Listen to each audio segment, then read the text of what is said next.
Have you ever noticed how time behaves differently when you're not paying attention to it? A minute can feel unbearably long when you're anxious. An entire afternoon can disappear when you're deeply focused. And sometimes, very rarely, it feels like reality itself skips a beat. You glance at the clock and the second hand doesn't move, not for a full second, not for two, just long enough for your brain to whisper, "Did that just happen?" Or maybe you walk into a place, a street, a room, a hallway, and felt a strange pressure, like the world suddenly went flat, too quiet, too sharp, and as if something was out of alignment, and you were the only one who noticed.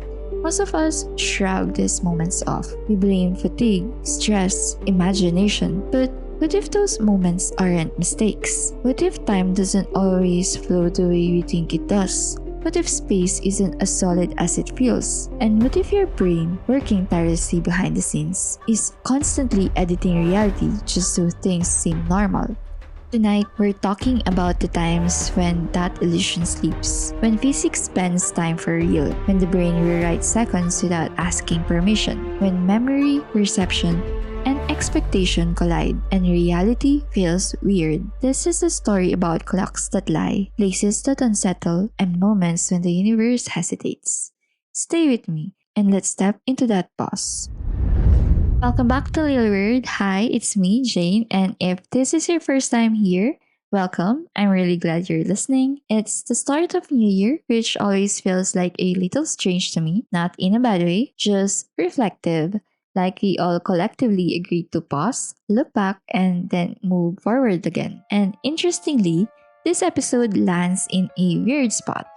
This is episode 11 of our mini-series, 12 Weird Nights, which also happens to be the season ender mini-series for Lil Weird. So yes, it feels like a bit of a paradox. We're wrapping up a season right at the beginning of a new year. Nothing actually resets, of course. Time doesn't stop just because the calendar changes, but somehow it still feels different. We feel more aware of time, how fast it passed, what we did with it, and what we hope the next stretch will look like. And that's actually a perfect place to be for tonight's topic because this episode is all about time, how it bends in physics, how it breaks in the brain, and why it sometimes feels like it's speeding up, slowing down, or skipping entirely. If you're listening while setting goals, easing back into routines, or just taking a quiet moment for yourself, think of this episode as a conversation rather than a lecture. We're going to talk about real science,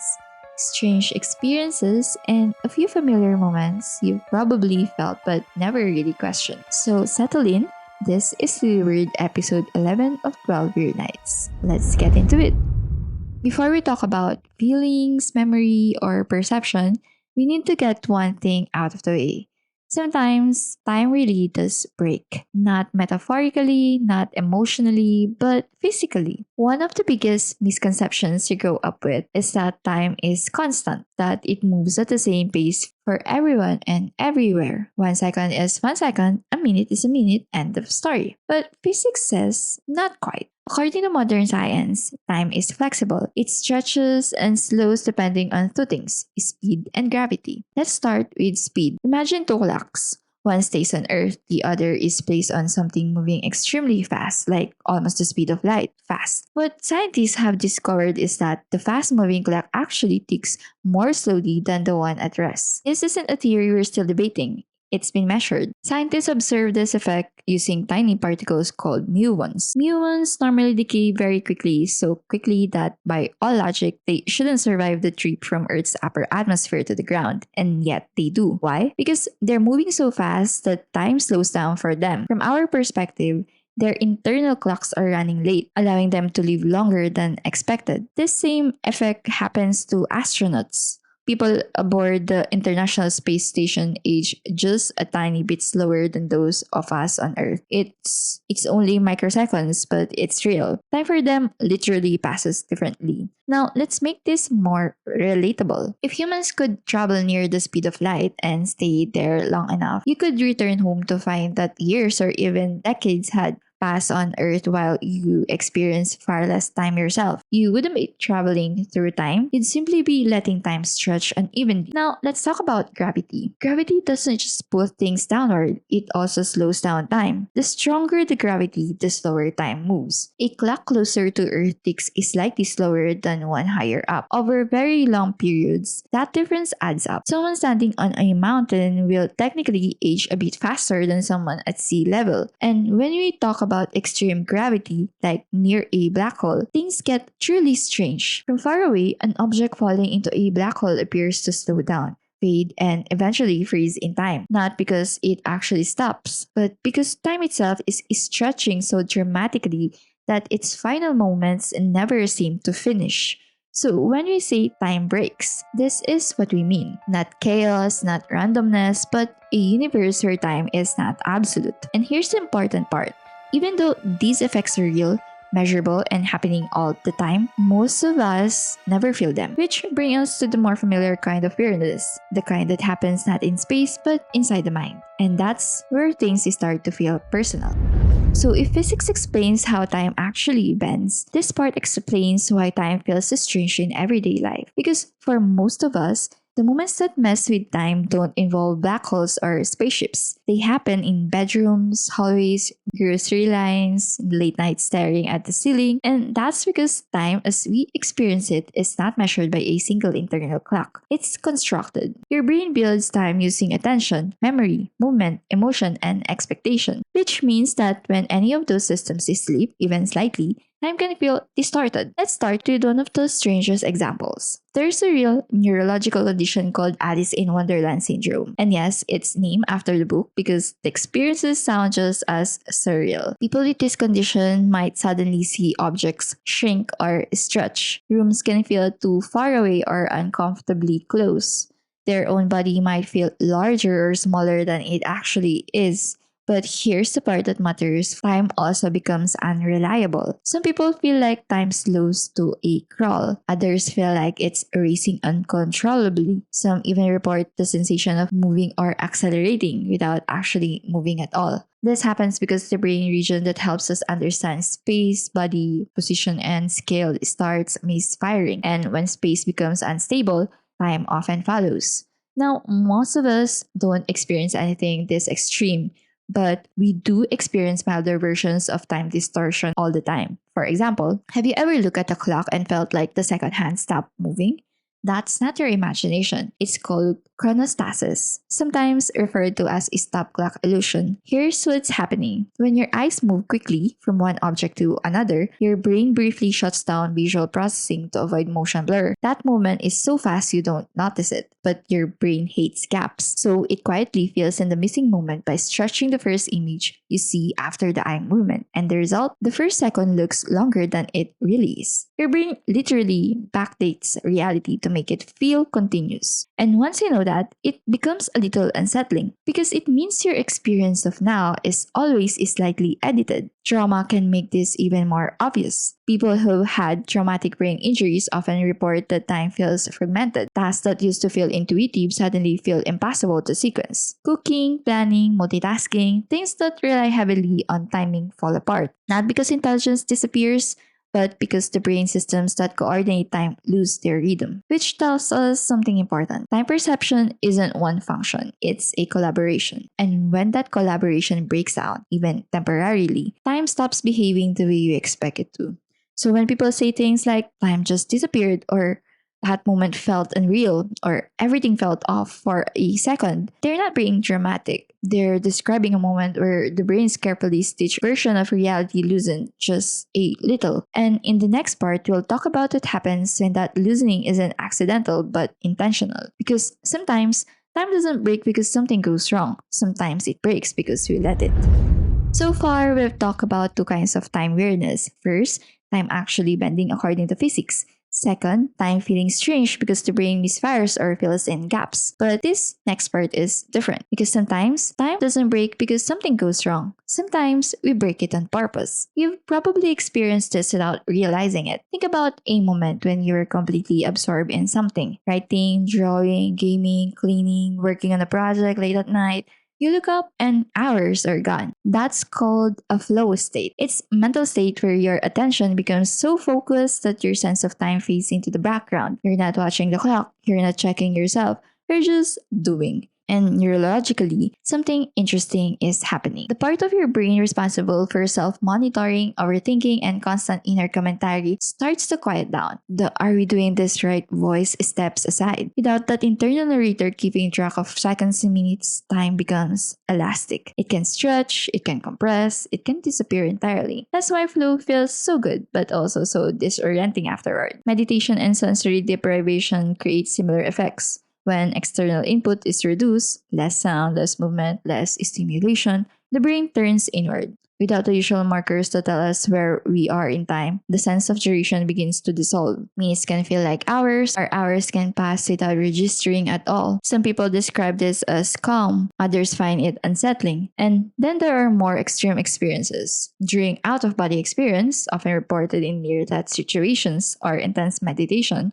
people describe feeling detached from their physical body, like they're observing themselves from elsewhere in space. When that happens, the brain's sense of location collapses. And when space becomes unstable, time usually follows. Interestingly, many people who report these experiences also say time feels irrelevant or non existent. There's no before or after, just a continuous sense of awareness. Now, here's something important. Science doesn't treat these experiences as proof of anything supernatural, but it doesn't dismiss them either. Instead, they tell us something profound about how fragile and flexible our sense of time really is. Time as you experience it depends heavily on attention, sensory input, and self-awareness. Remove or alter any of those, and time starts to loosen, which might explain why some of the most meaningful moments in our lives, deep focus, creativity, reflection, or even stillness, are also the moments where time feels least real. And that brings us to the next question. If the brain can distort time, what happens when places do the same? Because some locations don't just feel memorable or emotional, they feel off. And in the next part, we'll step into those places where people swear time behaves differently, whether it's science, illusion, or something in between. So far, we've talked about time bending in physics and time breaking inside the brain. But there's one more layer to this, the places where people swear time doesn't behave normally. These are locations that feel strange the moment you arrive. Places where people say their sense sharpen or their thoughts slow down. Or something just feels off in a way that's hard to explain. Some of these places have become famous, others are local, almost ordinary until they're not. Let's start with one of the most well known examples. First is the Bermuda Triangle. For decades, stories have circulated about ships and planes vanishing without a trace. Pilots reported malfunctioning instruments. Sailors talk about strange fogs. Some claim to lose track of time entirely.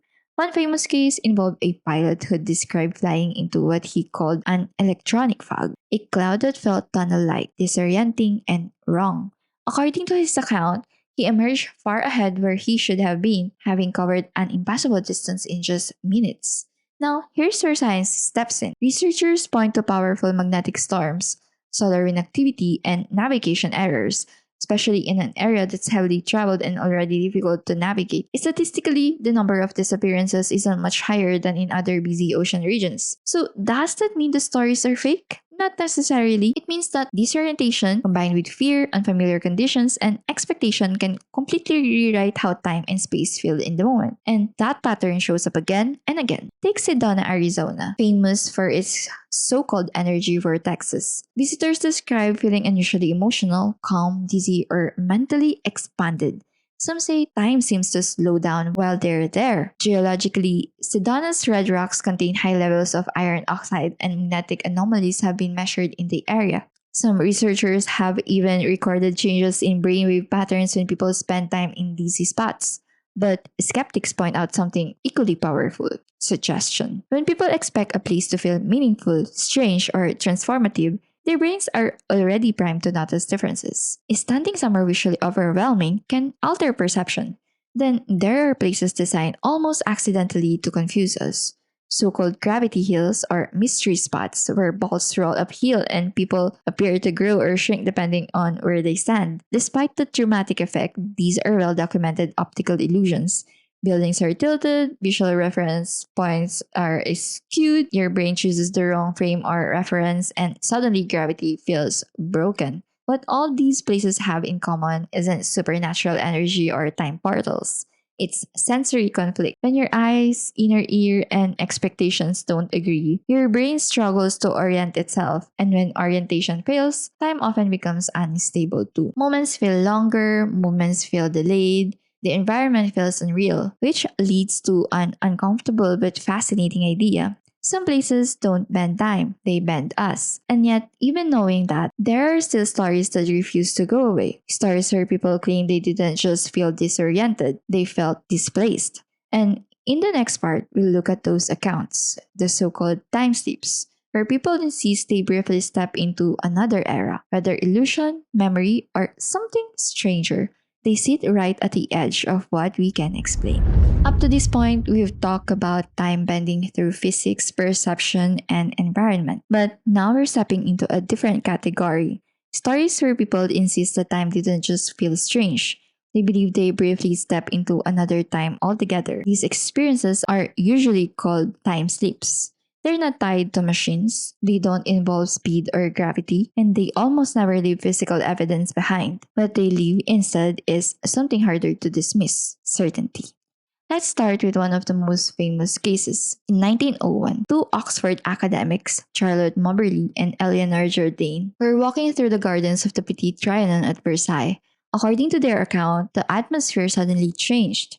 They described everything becoming flat, muted, heavy, as if the air itself had shifted. They reported seeing people dressed in 18th century clothing. One man looked pockmarked. Another woman appeared to be sketching quietly in the grass. Years later, one of them became convinced that the woman she saw was Marie Antoinette. The two women later published a book describing the experience, convinced they had slipped into the past, specifically into the final days before the French Revolution. Now, here's where things get complicated. Skeptics point out several possibilities. They may have wandered into a private historical reenactment. Their memories became more detailed over time, shaped by later historical research. Or they may have experienced a shared psychological episode, what some psychologists call folie à deux, a mutually reinforced belief. And yet, despite all that, the story endures.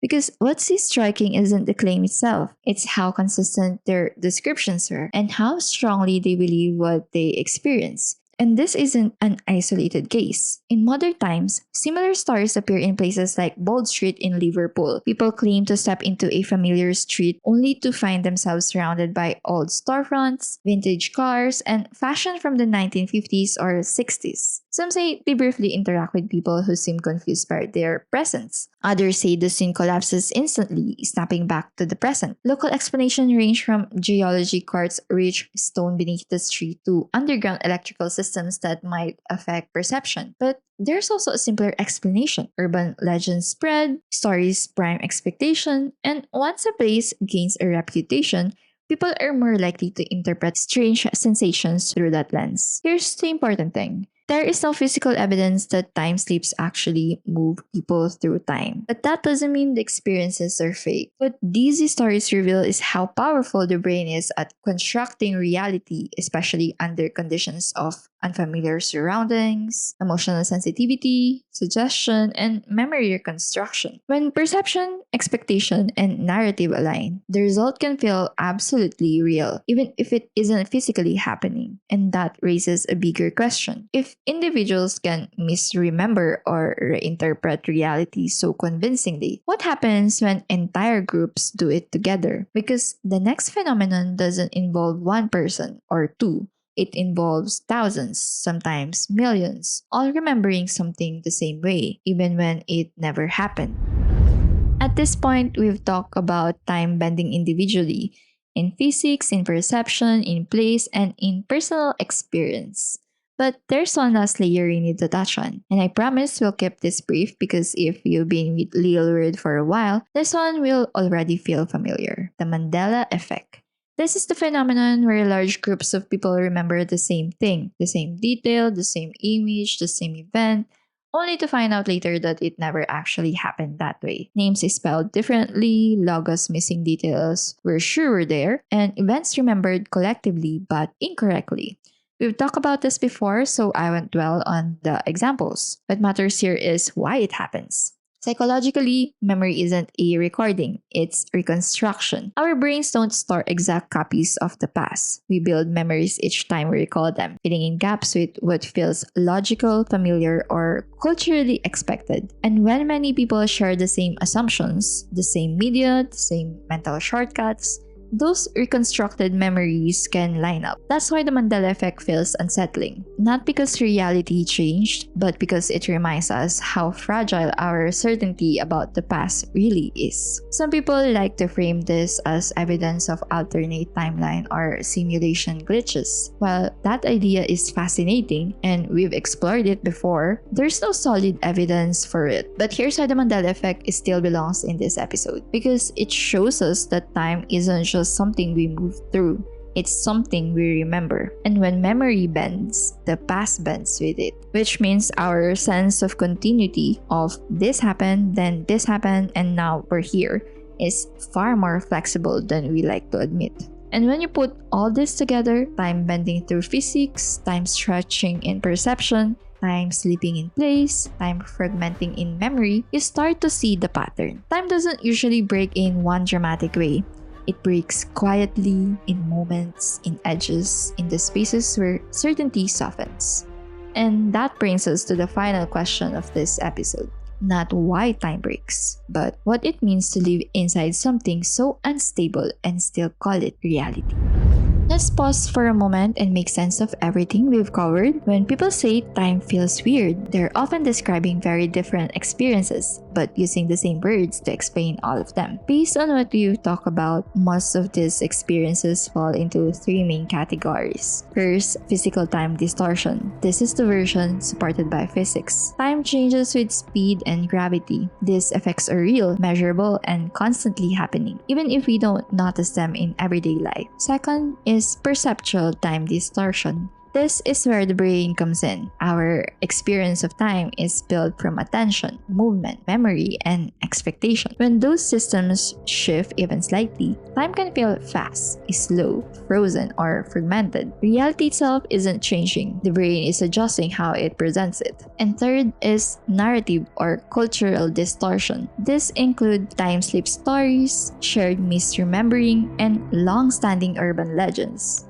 These don't physically alter time, but they shape how you relate to the past. They show how storytelling and memory help people maintain a sense of continuity, even when details are unreliable. What's interesting is how often these overlap. A place causes disorientation. That disorientation affects perception. Perception shapes memory, and memory becomes a story. So in most cases, time isn't actually breaking. What's happening is that our assumptions about time are being challenged. We expect time to be consistent and linear, but human experience isn't. It's flexible, context-dependent, and shaped by both biology and culture. And when time feels unstable, that moment isn't meaningless. It's information. It tells us something about how the mind works, how memory forms, and how easily certainty can soften under the right conditions. And maybe that's a quiet takeaway here. Not that time is unreliable, but that our experience of it is far more complex than we usually admit. And that brings us to the end of tonight's episode. If this conversation made you notice time a little differently, the pauses, the jumps, and the moments that feel stretched or strangely compressed, then it did its job. If you've enjoyed this episode, you can follow Lil Weird on your favorite podcast platform so you don't miss the final night of this mini-series. You can also find the show on Instagram. And if you want to support the podcast, you can do that through coffee. It helps keep Lil Weird going, weird and independent. Links are always in the show notes. This has been episode 11 of 12 Weird Nights, our season ender mini-series. One more strange night to go. Until then, remember this. Time doesn't always move the way we expect it to. Sometimes it bends, sometimes it blurs, and sometimes it quietly rewrites itself in your head. So, if something feels off for a second, maybe time just blinked before you did. Stay curious.